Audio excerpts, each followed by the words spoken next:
Kita ke informasi seputar ibu kota Nusantara. Saudara, beberapa waktu lalu, sebuah jejaring kampanye global independen di Indonesia menyebutkan bahwa kondisi air bersih di kawasan IKN mengalami krisis. Dan untuk membahasnya lebih lanjut, saat ini telah hadir bersama kami secara daring Direktur Lingkungan Hidup dan Penanggulangan Bencana OIKN, Dr. Onesium Patiu. Selamat siang, Pak Ones. Selamat siang, Bu Sarah. Baik, Pak Ones, bisa dijelaskan sejauh ini bagaimana persiapan kebutuhan air bersih untuk warga sekitar IKN dan para ASN yang akan pindah ke sana? Ya, terima kasih banyak. Kondisi saat ini, pembangunan ibu kota Nusantara pasti semuanya tahu bahwa sedang giat-giatnya untuk memenuhi seluruh kebutuhan ASN yang ada di IKN dan juga terutama masyarakat yang sudah tinggal di ibu kota Nusantara. Kita tahu bahwa jumlah penduduk saat ini kurang lebih sekitar 250.000 orang yang sudah existing di sana, ditambah nanti dengan jumlah ASN yang akan masuk secara bertahap. Nah, kebutuhan air minum yang ada di IKN saat ini sedang diupayakan dengan membangun bendungan Sepaku Semoy yang kapasitasnya kurang lebih sekitar 16 juta ton atau diperkirakan untuk pemanfaatannya kurang lebih sekitar 300 liter per detik. Nah, kebutuhan air ini sudah mulai disiapkan. Kemudian juga kita sudah membangun intake bersama dengan PUPR dan ini semua sudah sementara dalam proses persiapan. Jadi kebutuhannya sampai dengan saat ini masih di dalam perhitungan mencukupi, bahkan masih melebihi dari kebutuhan untuk saat ini. Baik, tentu sejumlah persiapan masih terus dilakukan hingga saat ini. Terlihat juga dari pembangunan bendungan yang masih dalam proses tentunya ya, Pak Ones. Sejauh ini sendiri bagaimana untuk dengan langkah mitigasi bencana jika nantinya terjadi krisis air bersih ataupun juga bencana lainnya, Pak Ones?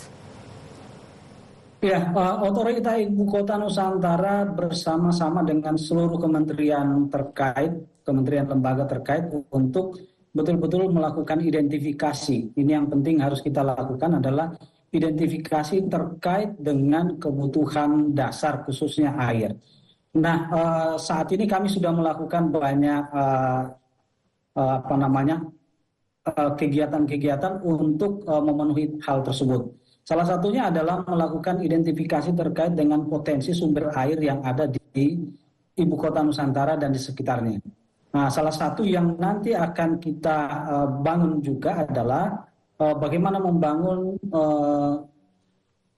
bendungan Sungai Lepe yang diperkirakan kapasitas di atas 17 juta meter kubik dan bahkan mungkin nanti kita juga memikirkan untuk bisa mengambil air dari Sungai Mahakam. Ini identifikasi terkait dengan kebutuhan. Nah, terkait dengan jumlah penduduk ini juga menjadi identifikasi kita untuk memperkuat kebutuhan sumber air. Nah, selain hal tersebut, kami juga melakukan identifikasi bagaimana melakukan upaya sehingga tidak terjadi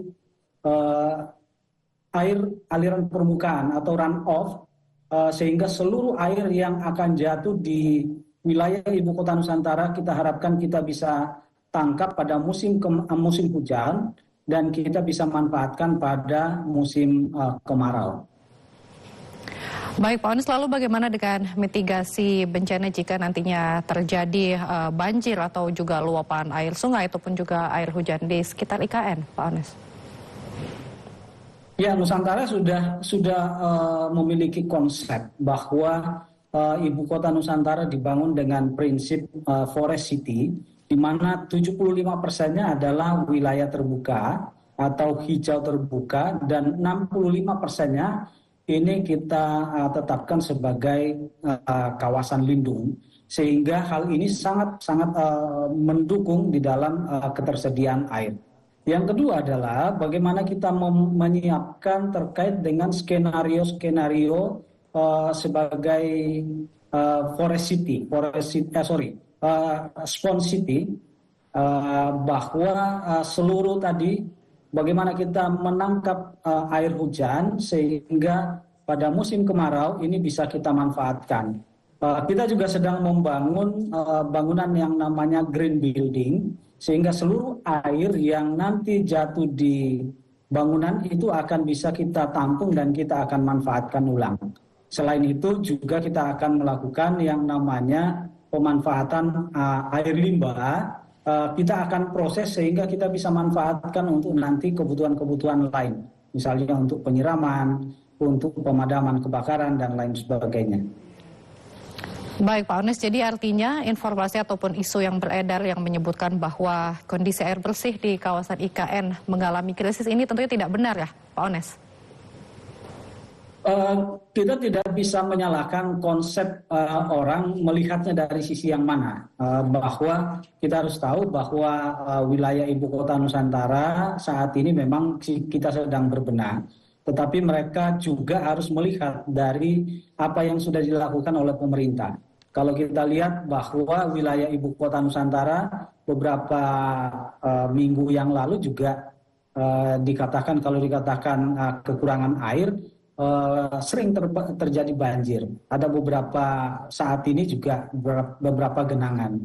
Namun kita bisa melihat dari kebutuhan bahwa air yang tersedia ini akan kita olah, kita akan siapkan, dan bahkan di wilayah ibu kota Nusantara kita akan siapkan seluruhnya air minum yang siap untuk langsung diminum, atau kita pakai istilah water tapping, sehingga seluruh masyarakat itu betul-betul tidak mengalami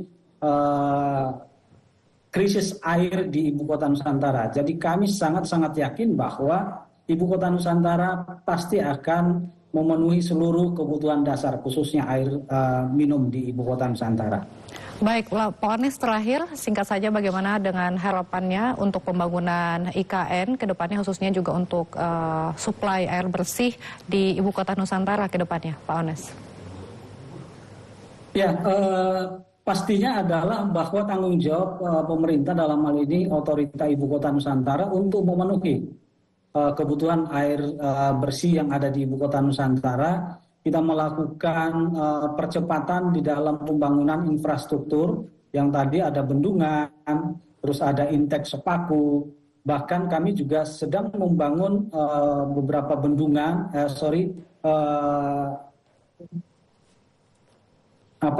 terkait dengan embung dan kolam retensi yang betul-betul nanti disiapkan. Kemudian kita melakukan yang namanya penanaman tanaman di wilayah-wilayah yang areal terbuka hijau, sehingga air yang masuk di wilayah IKN, khususnya yang pada saat terjadi hujan, kita bisa melakukan upaya untuk menangkap seluruh air yang ada di situ, sehingga bisa menjadi kebutuhan dasar.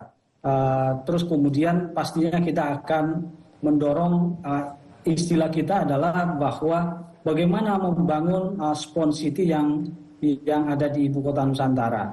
Pastinya adalah seluruh masyarakat yang akan tinggal di ibu kota Nusantara perlu kita akan mendorong secara bersama untuk memanfaatkan air secara bijaksana. Yang kedua adalah bagaimana kita mendorong penerapan nature-based solution, sehingga betul-betul konsep Spawn City yang ada di ibu kota Nusantara nanti bisa berjalan dengan baik. Begitu Mbak Sarah. Baik, tentunya upaya untuk memenuhi kebutuhan air bersih di Ibu Kota Nusantara terus dilakukan. Ini juga harus sesuai dengan konsep IKN, yaitu Spawn City. Terima kasih banyak Direktur Lingkungan Hidup dan Penanggulangan Bencana OIKN, Dr. Onesium Patiung, telah bergabung bersama kami di Klik Indonesia siang hari ini. Selamat siang Pak, selamat beraktivitas kembali. Selamat siang.